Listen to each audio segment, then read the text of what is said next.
మీనం వారి గనక చూసుకున్నట్లయితే ప్రధానంగా మీకు మీనం వారు మంచి స్పిరిచువల్ లక్షణాలుంటాయి. చక్కగా విదేశాల్లో సెటిల్ అయ్యేటువంటి యోగం ఉంటుంది. అయితే ఇక్కడ మనం ఇప్పుడు తెలుసుకునేటువంటి అంశాలేమిటంటే, ఇప్పుడు ప్రెజెంట్ ఉన్నటువంటి మార్కెట్ అసలు ఒకేసారి అబ్నార్మల్‌గా పెరుగుతుంది, అబ్నార్మల్‌గా తగ్గుతుంది. మనం వింతలు చూస్తామన్నాం. ఇదే వింతలంటే మరి. కాబట్టి ఏంటంటే, ఈ అబ్నార్మల్‌గా పెరగడము, అబ్నార్మల్‌గా తగ్గడం వల్ల కలిగేటువంటి ఫలితాలేమిటి అని చెప్పి చూసుకున్నట్లయితే, మరి ఎందుకంటే ఇలా పెరుగుతున్నప్పుడు, తగ్గుతున్నప్పుడు తక్కువ రేట్‌లో ఉన్న వాళ్ళకి కొన్న వాళ్ళకేమో బాగా డబ్బులొస్తున్నాయి. ఎక్కువ రేట్‌లో ఉండి ఇంకా పెరుగుతదేమో కొన్న వాళ్ళకేమో లాస్ అవుతున్నారు. మరి అసలు ఇదంతా ఎందుకు జరుగుతుంది? మన జన్మజాతకంలో ధనాన్నిచ్చే కారకుడెవరు? ఒక ఇన్వెస్ట్‌మెంట్ చేయడానికి కారకుడెవరు? లాభం రావడానికి కారకుడెవరు? మరియు అదే విధంగా మీ యొక్క ఆలోచన విధానాన్ని కంట్రోల్ చేసే గ్రహం ఏది అనేటువంటి అంశాలు చెప్తుంది నేనైనప్పటికీ, చెప్పిస్తుంది సాక్షాత్ లలిత అమ్మవారిగా భావిస్తూ, ప్రధానంగా ఇక్కడ మనం అర్థం చేసుకోవాల్సిన అంశం ఏమిటి అంటే, ఇక్కడ ఎప్పుడైతే ఈ మీనం వారికి ధనాధిపతి కుజుడవుతున్నాడో, దీనివల్ల ఏంటంటే కుజుడు భూములకు కారకుడు. అలాగే కుజుడు ధనాధిపతి. హ్మ్. మీకు మేషరాశి ధనస్థానం అవుతుంది కాబట్టి మీరు ఎక్కువగా ఉదాహరణకి కుజ స్థానంలో శని ఉన్నాడనుకోండి. అంటే నీచపడ్డ శని ఉన్నాడు. అప్పుడు మీరేం చేయాలి? శనికి కూడా రెమెడీ చేసుకోవాల్సొస్తుంది. అంటే నువ్వులు దానంగా ఇవ్వడం చేస్తుండాలి. అంటే ఏ గ్రహం ఉంటే ఆ గ్రహానికి సంబంధించిన అధిష్టాన దేవతను కూడా మీరు నామస్మరణ చేస్తూ ఉండాలి. కాబట్టి మీకు ఫైనాన్షియల్‌గా బాగా ఇచ్చేటువంటి అధిపతి ఎవరు అంటే మీకు కుజుడవుతున్నాడు. ప్లస్ కుజగ్రహం దగ్గర దీపారాధన చేస్తూ లక్ష్మీ నరసింహస్వామి ఆరాధన అనేటువంటిది మీకు ఫైనాన్షియల్‌గా మంచి గ్రోత్ ఇస్తుంది. మరి ఉపాసనా కారకుడెవరు? ఆలోచనా కారకుడెవరు? అనేది కూడా మనం తీసుకోవాలి. పంచమ స్థానంలో ఎప్పుడైతే పంచమాధిపతి చంద్రుడయ్యాడో, పంచమ స్థానంలోకి జూన్ మాసం నుంచి 2026 జూన్ మాసం నుంచి గురువు వెళ్లి మారుతున్నాడో, కాబట్టి మీరేం చేయాలి? అప్పటి వరకు మొట్టమొదటిగా మీరు నిత్యము చేయవలసింది రాజరాజేశ్వరి అమ్మవారి యొక్క ఆరాధన. సర్వసాధారణంగానే మీనం వారికి ఏంటంటే ఫాస్ట్‌గా మీరు డెసిషన్స్ తీసుకుంటూ ఉంటారు. సో, ఎప్పుడైతే మీరు రాజరాజేశ్వరి అమ్మవారి ఆరాధన చేయడమో, మెడిటేషన్ చేయడం చేస్తూ ఉంటే స్టెబిల్డ్‌గా ఉంటాయి డెసిషన్స్ విషయంలో. కాబట్టి ఒక్కొక్కసారి మీ ఫాస్ట్ డెసిషన్ లాభం ఇవ్వచ్చు, ఒక్కోసారి నష్టాన్ని ఇవ్వచ్చు. బట్ స్టెబిల్డ్‌గా తీసుకోవడం జరుగుతుంది.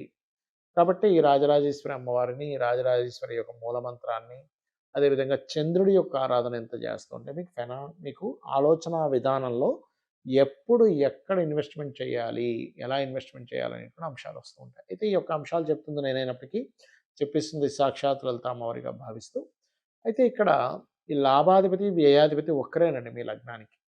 కాబట్టి ఇక్కడ ఏమవుతుంటుందంటే లాభస్థానము శనే, వ్యయస్థానము శనే. కాబట్టి లాంగ్ టర్మ్ ఇన్వెస్ట్‌మెంట్స్ వల్ల మీకు బాగా లాభాలొస్తాయి. ఎప్పుడైనా సరే ఇన్వెస్ట్‌మెంట్ చేసేటప్పుడు గుర్తుపెట్టుకోండి.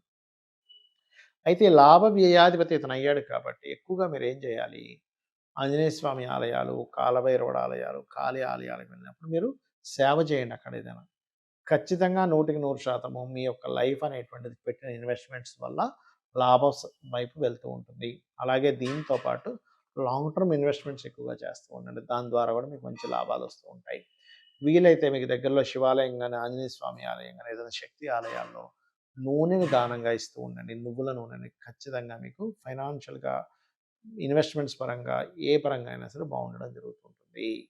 అయితే ఇక్కడ చాలామందికి అసలు దాన్ని ఎట్లా ఎంపిక చేసుకోవాలనేటువంటి సంశయం ఉంటుంది. ఫస్ట్ ఆఫ్ ఆల్ ఏంటంటే మనం చూద్దాం అసలు ఏ ఏ సెక్టార్స్‌లో మనం ఇన్వెస్ట్‌మెంట్స్ జరుగుతాయి. ఒకటి భూమి మీద, 2 ఆయిల్స్ మీద, 3 షేర్ మార్కెట్ మీద. ఈ ఖనిజాల్లో అంటే ఈ యొక్క లోహాల్లో వీటిలో చూసుకుంటే గోల్డు, సిల్వరు, ఆహ్, లేకపోతే మనకి బ్రాస్ అనుకోండి, లేకపోతే కాపర్ అనుకోండి, ఐరన్ అనుకోండి, ఇవన్నీ కూడా ఇన్వెస్ట్‌మెంట్స్ రైట్. స్టెప్ బై స్టెప్‌గా నేను మీకు ఎక్స్‌ప్లెయిన్ చేస్తాను. అసలు ఎప్పుడు ఇన్వెస్ట్‌మెంట్ చేయాలి, ఎలాంటి విషయాలు ఇన్వెస్ట్‌మెంట్ చేయాలనేటువంటిది. పాయింట్ నంబర్ 1, మీ పర్సనల్ చార్ట్‌లో 12వ అధిపతి అని ఉంటాడు గుర్తుపెట్టుకోండి. 12థ్ లార్డ్ అంటే ఖర్చులకి కారకుడు, ఇన్వెస్ట్‌మెంట్స్‌కి కారకుడు. ఆ ఖర్చుల స్థానం ఎక్కువగా మీకేదైనా ఇబ్బందిస్తుందా? అంటే ఏంటి, మీ యొక్క మహాదశల్లో 12వ స్థానము, 3వ స్థానము, 6వ స్థానము, అష్టమ స్థానము, మళ్ళీ 6వ స్థానము, అష్టమ స్థానం గనక విపరీత రాజయోగాలు, నీచభంగ రాజయోగాలు ఉంటే దట్ ఈస్ డిఫరెంట్ కేస్. ఇక్కడ ఎగ్జామ్షన్ ఏంటంటే విపరీత రాజయోగాలు, నీచభంగ రాజయోగాలు ఉన్నప్పుడు ఆటోమేటిక్‌గా మీకు కలిసొస్తుంది. రైట్.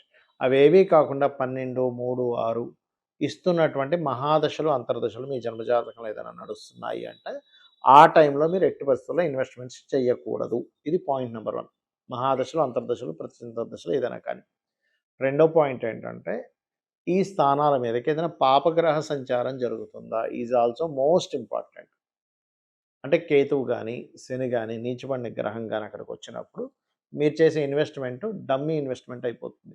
కొంతమంది చూడండి, అయ్యో! అతను 90,000 ఉన్నప్పుడు పెట్టాడటండి. ఇప్పుడు లక్ష 1,50,000, 1,80,000 అయిపోయింది. భలే వచ్చిందని మనం పెట్టేసరికి అప్పుడు తగ్గుతది.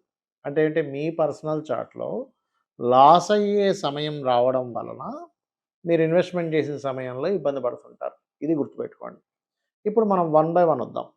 గోల్డ్‌లో నాకు డబ్బులు బాగా వచ్చాయని చెప్తారు కొంతమంది. వాళ్ళకి కారణం ఏమిటంటే ఇట్స్ వెరీ క్లియర్, పర్సనల్ చార్ట్‌లో సన్ అండ్ జూపిటర్ అంటే రవి గురువుల యొక్క స్థితి చాలా బాగుందని అర్థం. వాళ్ళకి ధనయోగాలు కూడా రవి గురువుల వల్లే వస్తుంది అక్కడ. రైట్? ఇది గుర్తుపెట్టుకోండి. మీకు రవి మహర్దశ, గురు మహర్దశ నడుస్తూ ఆ మహాదశలు బాగున్నాయి, అవి లాభాన్ని ఇస్తున్నాయి, ధనాన్ని ఇస్తున్నాయి అన్నప్పుడు ఖచ్చితంగా బాగుంటుందని అర్థం. రైట్. ఇక రెండవది, సిల్వర్ మీద పెట్టామండి బాగా డబ్బులొచ్చాయంటారు. అప్పుడు చంద్రుడు బాగున్నాడని అర్థం. ఇది బాగా గుర్తుపెట్టుకోండి. ఇక మూడోది, నేను కాపర్ కొన్నానండి, కాపర్ కొనడం నుంచి బాగా డబ్బులొచ్చాయి. లేకపోతే ల్యాండ్ తీసుకున్నాను, అక్కడి నుంచి నా లైఫ్ చాలా అద్భుతంగా ఉందంటారు కొంతమంది. అంటే దానికి కారణం ఏంటంటే మార్స్ బాగున్నాడని అర్థం. మీ జన్మజాతకంలో కుజుడి యొక్క స్థితి చాలా బాగుందని మీరు అర్థం చేసుకోగలగాలి. అలా కాకుండా ఒక్కొక్కసారి ఏమవుతుంటుందంటే వారికి ఐరన్, ఆయిల్స్ మీద ఇన్వెస్ట్‌మెంట్ చేస్తూ ఉంటారు. వాళ్ళకి బాగా కలిసొస్తుంది ఆ టైం అనేది. దానికి కారణం మనం అందరం భయపడేటువంటి శని భగవానుడు బాగున్నాడని అర్థం. ఎందుకంటే ఐరన్‌కి, ఆయిల్‌కి శని కారకుడు గుర్తుపెట్టుకోండి.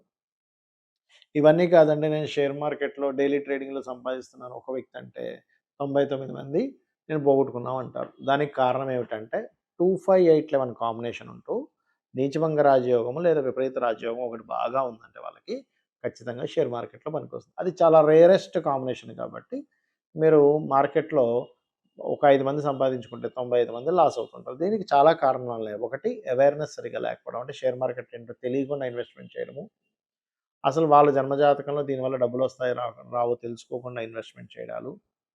ఇంకోటి, వాళ్ళకి లాస్ అయ్యే సమయాల్లో షేర్ మార్కెట్ మూలంగానే ధనం పోతుందనే జాతకం అని తెలియకుండా ఇన్వెస్ట్‌మెంట్ చేయడం. ఇది ముఖ్యమైనటువంటి కారణాలు. అయితే ఇక్కడ మీరు ఏ ఇన్వెస్ట్‌మెంట్ అయినా సరే, మీరు ఎందులో అయినా సరే మీకు బాగుండాల్సిందేంటి, పంచమ స్థానం బాగుండాలి. పంచమం అంటే ఇంట్యూషన్, తెలివితేటలు, ఆలోచన, దాని మీద జ్ఞానాన్ని పెంచుకోవడము, నిర్ణయం తీసుకోవడము, ఇవన్నీ కూడా పంచమంలో ఉంటాయి. అందుకని మీరేం చేయండి, మీ లగ్నం నుంచి అంటే మేషం నుంచి మీనం వరకు తీసుకుంటే మీ పంచమాధిపతి ఎవరో తెలుసుకొని ఆ యొక్క గ్రహానికి, ఆ యొక్క దేవత, ఆ యొక్క గ్రహ అధిష్టాన దేవతకి మీరు ఎప్పుడు చాంటింగ్ చేసుకుంటూ ఉండాలి. దీనివల్ల ఏమవుతుందంటే మీకు ఎన్నో ఆలోచనలు రావచ్చు. కానీ వచ్చిన ఆలోచనల్లో ఎక్కడ ఏ స్టెప్ తీసుకోవాలి అనేటువంటిది ప్రధానంగా మీకు అర్థమవుతూ ఉంటుంది. గుర్తుపెట్టుకోండి. ఇందులో ప్రధానంగా ఇప్పుడు మేషం వారికి పంచమంలో కేతువు ఉన్నాడు. సో, పంచమాధిపతి ఒక ఎత్తైతే గోచారంలో వచ్చేటువంటి గ్రహాన్ని అధిష్టాన దేవతకి చేసుకోవాలి. అంటే ఏంటి, కేతువు ఉన్నాడు కాబట్టి కేతువుకి అధిష్టాన దేవత గణపతి. ఉదాహరణకి ఇప్పుడు మీరు చూసుకుంటే గనక తులవారికి పంచమంలో రాహు ఉన్నాడు. అంటే రాహుకి అధిష్టాన దేవత ఎవరు అంటే దుర్గాదేవి. అదే వృశ్చికం వారికి తీసుకుంటే పంచమంలో శని ఉన్నాడు. కాబట్టి ఏంటి, కాలభైరవుడిని చేసుకుంటూ ఉండాలి. అలా అసలు ఎవరున్నారు? ఇప్పుడు ఉదాహరణకి కుంభం వారున్నారు. కుంభానికి పంచమ స్థానాధిపతి బుధుడు గాని, పంచమంలో గురువు ఉన్నాడు కాబట్టి, దక్షిణామూర్తి యొక్క ఆరాధన గనక చేస్తూ ఉండడము, దత్తాత్రేయుడిని స్మరించడం, ఓం దిగంబర దిగంబర శ్రీ పాదవల్లభ దిగంబర అనుకుంటూ ఉంటే, మీ పంచమం అంటే ఆలోచనా స్థానం రాంగ్ రూట్‌లో వెళ్ళకుండా మిమ్మల్ని కాపాడుతుంది. కాబట్టి నేను చెప్పేది ఒకటే, మీ పంచమాధిపతి ఎవరు అనే దాని మీద చేయండి. అలా కాదండి, మాకు లగ్నాల వైస్‌గా చెప్పండి అంటే మేషం వారికేమో సూర్యుడు, వృషభం వారికేమో బుధుడు. అంటే మేషం వారు సూర్యభగవానుని, వృషభం వారు విష్ణువుని, మిథునం వారు అమ్మవారిని, కర్కాటకం వారు స్కందుని, అదేవిధంగా సింహం వారేమో దత్తాత్రేయుడిని, కన్య వారేమో వెంకటేశ్వర స్వామిని, తులవారేమో దుర్గాదేవిని, అలాగే మన కాళికా అమ్మవారిని, వృశ్చికం వారు దత్తాత్రేయుడిని, ప్లస్ ఇప్పుడు శని ఉన్నాడు కాబట్టి కాలభైరవుడిని, వృశ్చికం వారు ధనస్సు వారేమో మన నరసింహస్వామిని, మకరం వారేమో అమ్మవారిని, అదేవిధంగా అంటే లక్ష్మీదేవిని కూడా చేసుకోవచ్చు. కుంభం వారు విష్ణువుని, అండ్ ఇప్పుడు గురువు ఉన్నాడు కాబట్టి దత్తాత్రేయుడిని, అండ్ మీనం వారు రాజరాజేశ్వరి అమ్మవారిని చేసుకోవాలి. దీనివల్ల ఏమవుతుందంటే ఇప్పుడుండే కండిషన్ ఏదైతే ఉందో గ్రహాలన్నీ పంచగ్రహ కూటములు చిత్ర విచిత్రాలు జరుగుతాయని మనం చెప్పుకున్నాం ఆల్రెడీ చాలాసార్లు. చిత్ర విచిత్రాలు జరగడం కానివ్వండి, రకరకాల అప్ అండ్ డౌన్స్ అవ్వడం కానివ్వండి, వీటన్నిటి నుంచి మీరు రైట్ డెసిషన్ తీసుకోవడానికి రెమెడీ చేసుకోండి. అదేవిధంగా అన్ని రకాల లాభాలు ఉండాలంటే ఓం ఇంద్రగోప పరిక్షిప్త స్మరతోనా భజంగికాయ నమః అని మంత్రం చేయండి. అన్ని విధాలా బాగుంటుంది. శ్రీమాత్రే నమః.